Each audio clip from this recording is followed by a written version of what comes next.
अस्सलाम वालेकुम, मेरा नाम एमन है and I am a speech therapist at Start Smart. I have done my bachelor's from University of Lahore and I'm currently pursuing my master's in speech language and hearing sciences from University of Lahore also.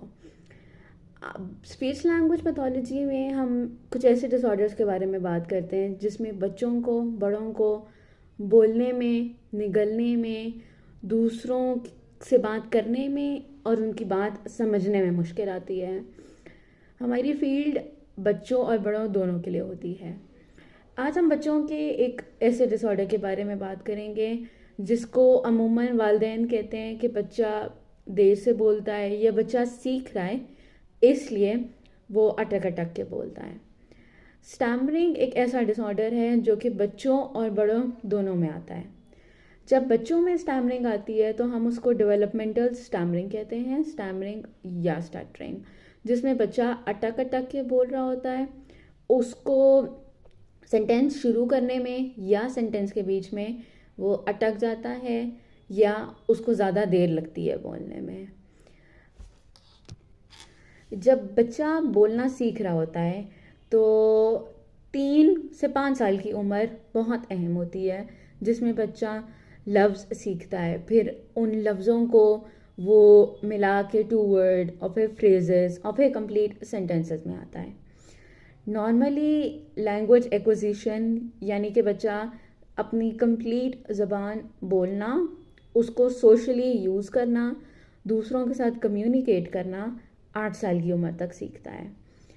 जब हम बात करते हैं stammering की तो stammering और normal डिसफ्लुएंसी में थोड़ा सा फ़र्क होता है।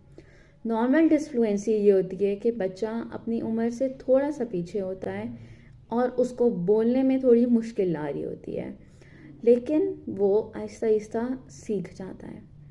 स्टैमरिंग में हम डिफ्रेंशिएट कैसे करते हैं कि जब बच्चा बोलता है तो उसकी आई ब्लिंकिंग होती है बहुत ज़्यादा, वो अपने नेक के मसल्स या जॉ मसल्स को बहुत टाइटली कर रहा होता है, वो अपनी टांगें हिला रहा होगा, अपने हाथों को बार बार क्लेंच अनक्लेंच कर रहा होगा, या फिर कुछ ऐसे सेकेंडरी सिम्टम्स जो कोई भी नोटिस कर सकता है बच्चे के बोलने के वक्त।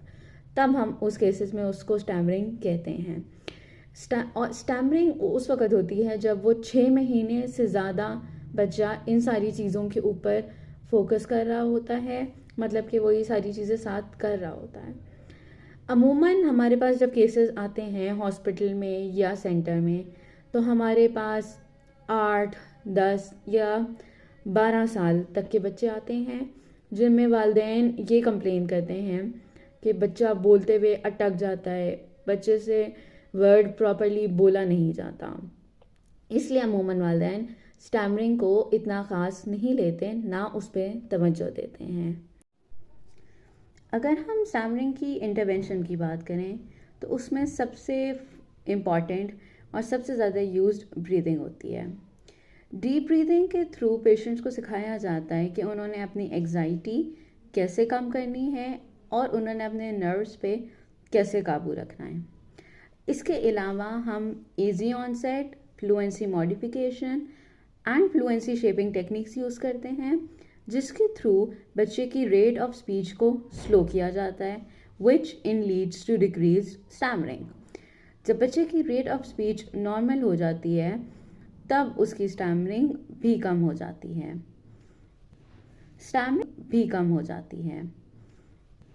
स्टैमरिंग में काउंसलिंग का एक बहुत इम्पॉर्टेंट पार्ट होता है, क्योंकि मेजर पेरेंट्स की बच्चे की काउंसलिंग की जाती है कि उसने अपने सोशल सेटिंग में, अपने स्कूल में या जहाँ कहीं लैंग्वेज यूज़ कर रहा है उसने स्टैमरिंग पे कैसे काबू करना है और कैसे अपने फियर्स के ऊपर होल्ड रखना है। Thank you for joining us in this question answer series. Hopefully it was beneficial. अगर आपको इससे रिलेटेड कोई भी क्वेश्चन हो या you want to refer a patient, you can get back to us in the comments. Thank you so much.